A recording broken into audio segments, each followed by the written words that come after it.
Hi friends, mom സൈഡിലേക്ക് എൻ്റെ എല്ലാ കൂട്ടുകാർക്കും സ്വാഗതം. എല്ലാവരും സുഖമായിട്ടൊക്കെ ഇരിക്കുന്നല്ലോ. ഞങ്ങളും എല്ലാവരും സുഖമായിട്ടൊക്കെ ഇരിക്കുന്നു. അപ്പോൾ ഇന്ന് ഞാൻ വന്നിട്ടുള്ളത് വളരെ രുചികരമായിട്ടുള്ളൊരു കറിയുടെ റെസിപ്പി ആയിട്ടാണ് കേട്ടോ.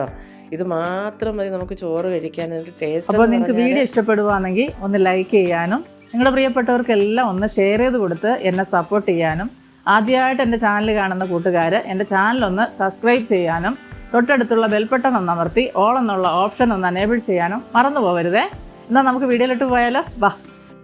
അപ്പോൾ ഈ ഒരു കറി തയ്യാറാക്കാനായിട്ട് ഞാനിവിടെ ഒരു 250 ഗ്രാം വെണ്ടയ്ക്ക, നല്ല പിഞ്ചായിട്ടുള്ള വെണ്ടയ്ക്ക തന്നെ എടുക്കാം കേട്ടോ. കഴുകി വൃത്തിയാക്കി നല്ലപോലെ ഇതുപോലെ ഒന്ന് കട്ട് ചെയ്ത് വെച്ചിട്ടുണ്ട്. അപ്പോൾ നമുക്കൊരു പാൻ അടുപ്പത്ത് വെച്ച് കൊടുത്തതിന് ശേഷം 2 ടീസ്പൂൺ എണ്ണ, വെളിച്ചെണ്ണയില്ല ഞാൻ തയ്യാറാക്കുന്നത്, എണ്ണ ഒഴിച്ചു കൊടുത്ത് നമുക്കതിലേക്ക് ഈ വെണ്ടയ്ക്ക ഇട്ട് കൊടുക്കാം.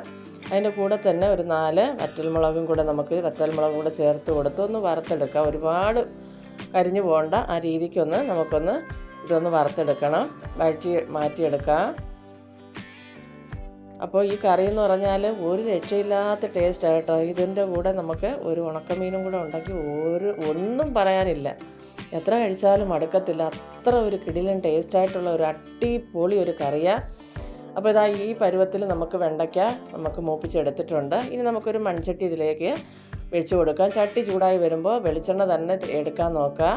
അപ്പോൾ ഇത് തമിഴ്നാട്ടിലൊക്കെ ചെയ്യുന്നവരുണ്ടല്ലോ, നല്ലെണ്ണയാണ് ഉപയോഗിക്കുന്നത്. അപ്പോൾ നല്ലെണ്ണയുടെ മണം നമുക്ക് അത്ര അങ്ങോട്ട് പിടിക്കത്തില്ല. അതുകൊണ്ടിട്ട് ഞാനത് വെളിച്ചെണ്ണയിൽ ചെയ്യുന്നെന്നുള്ളതേ ഉള്ളൂ കേട്ടോ. അപ്പോൾ പലരും പല രീതിയിലാണ് ചെയ്യുന്നത്. ഇത് പല സ്ഥലങ്ങളിൽ പല പേരുകളിലാണ് പറയുന്നത്. ചിലർ വെണ്ടയ്ക്ക പുളിങ്കറി, ഇങ്ങനെ പല രീതിയിലാണ് പറയുന്നത് കേട്ടോ. അപ്പോൾ നമ്മളിത് പുളിങ്കറി എന്നാണ് പറയുന്നത്, വെണ്ടയ്ക്ക പുളിങ്കറി. അപ്പോൾ അതിന് ഞാൻ വെളിച്ചെണ്ണ ഒഴിച്ച് എണ്ണ ചൂടായി വരുമ്പോൾ 1 ടീസ്പൂൺ കടുകിട്ട് കൊടുത്തു. അതുപോലെ തന്നെ ഒരു 3/4 ടീസ്പൂൺ മുഴുവൻ ഉലുവ ഇട്ട് കൊടുത്തിട്ടുണ്ട്. കുറച്ച് വെളുത്തുള്ളി, ഒരു 7-8 അല്ലി വെളുത്തുള്ളി ചേർത്തിട്ടുണ്ട്. ഇതിലേക്ക് ചുമന്നുള്ളി ഞാനൊരു 10-20 എടുത്തിട്ടുണ്ട്. വലിയ ചുമന്നുള്ളി ആയതുകൊണ്ട് ചെറുതായിട്ടൊന്ന് മുറിച്ചൊക്കെ എടുത്തിട്ടുണ്ട്. അതിട്ട് കൊടുത്തതിന് ശേഷം കുറച്ച് കറി ലീഫ് ഇട്ട് കൊടുക്കുക. അതിനുശേഷം ഇതൊന്ന് നല്ലപോലെ ഒന്ന് വഴറ്റിയെടുക്കുക.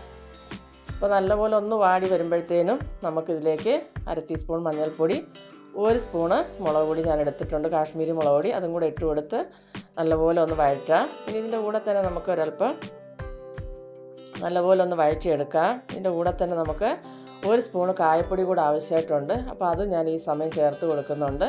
ഇതെല്ലാം നല്ലപോലെ വഴറ്റി ഇതിൻ്റെ പച്ചമണമെല്ലാം ഒന്ന് പോകുന്നവരെ നമുക്ക് വഴറ്റിയെടുക്കാം.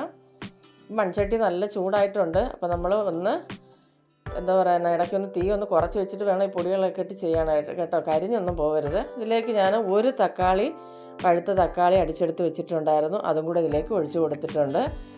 ഇനി ഇതിലേക്ക് ഉപ്പ് ഇട്ട് കൊടുത്ത് ഈ തക്കാളിയുടെ പച്ചമണം എല്ലാം പോകുന്നവരെ ഒന്ന് വഴറ്റിയെടുക്കാം. തക്കാളി ഇച്ചിരി ഒന്ന് ലൂസായിട്ടുണ്ട് കേട്ടോ, അതുകൊണ്ടാണ്. അപ്പോൾ ഇതൊന്ന് നല്ലപോലെ ഒന്ന് വഴറ്റിയെടുക്കാം നമുക്ക്. തക്കാളിയുടെയും മുളക് പൊടിയുടെ എല്ലാം പച്ചമണം എല്ലാം മാറി ഇപ്പോൾ ഇതുപോലെ ഒന്ന് കുറുകിയൊക്കെ വന്നിട്ടുണ്ട്. ഇതിലേക്ക് ഞാൻ കുറച്ച് പുളി വെള്ളത്തിയിട്ട് വെച്ചിട്ടുണ്ടായിരുന്നു. അപ്പോൾ ആ പുളി പിഴിഞ്ഞ വെള്ളവും ഞാൻ ഇതിലേക്ക് ഒഴിച്ചു കൊടുത്തു. ഇനി നമുക്ക് കറിക്ക് എത്ര ലൂസ് വേണമെന്ന് വെച്ചാൽ അതിനാവശ്യത്തിനുള്ള വെള്ളം നമുക്ക് ഒഴിച്ചു കൊടുക്കാം.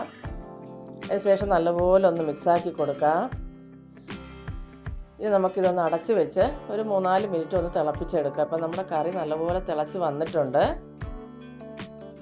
ഉപ്പൊക്കെ ഈ സമയം നോക്കി വേണമെങ്കിൽ നമുക്ക് ചേർത്ത് കൊടുക്കാവുന്നതാണ്.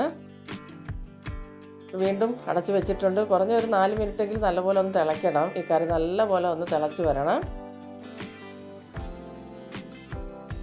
അപ്പോൾ നല്ലപോലെ കറിയൊക്കെ തിളച്ച് വരുന്നുണ്ട്. ഇച്ചിരി ഉപ്പിൻ്റെ കുറവുണ്ടായിരുന്നു കേട്ടോ. അപ്പോൾ സകല ഉപ്പ് കൂടെ ഇട്ട് കൊടുത്തിട്ടുണ്ട്. ഇനി നമുക്ക് വറുത്ത് വെച്ചിരിക്കുന്ന വെണ്ടയ്ക്കയും മുളകും കൂടെ വറുത്ത് വെച്ചതില്ലേ, അത് നമുക്കിതിലേക്ക് ചേർത്ത് കൊടുക്കാം. ഇതും കൂടെ ചേർത്ത് കൊടുത്തതിന് ശേഷം നമുക്കിതിലേക്ക് ഒരു സാധനം കൂടെ വേണം കേട്ടോ. ശർക്കര പൊടിച്ചതോ ശർക്കര ഇടേണ്ടതാണ്. പക്ഷേ എൻ്റെ കയ്യിൽ ശർക്കര ഇല്ലാത്തതുകൊണ്ട് ഞാൻ ശർക്കര ഉരുക്കി വെച്ചിരുന്നുണ്ടായിരുന്നു. അതിൽ1 സ്പൂണ് ഞാൻ എടുത്തിട്ടുണ്ട്, 1 ടേബിൾ സ്പൂണോളം എടുത്തിട്ടുണ്ട്. അതും കൂടെ ഒഴിച്ചു കൊടുക്കാം. ഇനി നമുക്ക് ആ മധുരവും പുളിയും എല്ലാം ഒന്ന്, എരിയും പുളിയും എല്ലാം ഒന്ന് ബാലൻസായി കിട്ടാൻ വേണ്ടിയിട്ട് നമ്മളിത് ചേർക്കുന്നത്. നല്ല ടേസ്റ്റായിട്ടോ. അതിന് ശേഷം നമുക്കൊന്ന് ഒരു 3 മിനിറ്റോളം ഒന്ന് അടച്ച് വെച്ച് ഇതുപോലെ ഒന്ന് കറി വറ്റിച്ചെടുത്താൽ നമ്മുടെ അടിപൊളിയായിട്ടുള്ള കറി റെഡി ആയിട്ടുണ്ട് കേട്ടോ. എല്ലാം തെളിഞ്ഞ് കണ്ടോ, നല്ല രസമല്ലേ കാണാൻ തന്നെ, കഴിക്കാനും ഒരു രക്ഷയില്ല. മണമെന്ന് പറഞ്ഞാൽ ഈ പരിസരത്ത് എങ്ങും നമുക്ക് നിൽക്കാൻ കൊതി വരും, ഇതിൻ്റെ മണം വരുമ്പോൾ അത്ര മണമാണ് കേട്ടോ. അപ്പോൾ എല്ലാവരും ഒന്ന് തയ്യാറാക്കി നോക്കിയിട്ട് നിങ്ങളുടെ അഭിപ്രായങ്ങൾ തരിക. വീഡിയോ ഇഷ്ടപ്പെടുവാണെങ്കിൽ ഒരു ലൈക്കും ഒരു ഹൈപ്പും തരാൻ മറക്കരുതേ. അപ്പോൾ നിങ്ങളുടെ സപ്പോർട്ട് ഉണ്ടെങ്കിൽ മാത്രമേ മുന്നോട്ട് പോകാൻ പറ്റത്തുള്ളൂ. അപ്പോൾ മറക്കാതെ ഒരു ലൈക്ക് തരണം, അതുപോലെ തന്നെ സ്നേഹത്തോടു കൂടി ഒരു ഹൈപ്പും തരണം കേട്ടോ.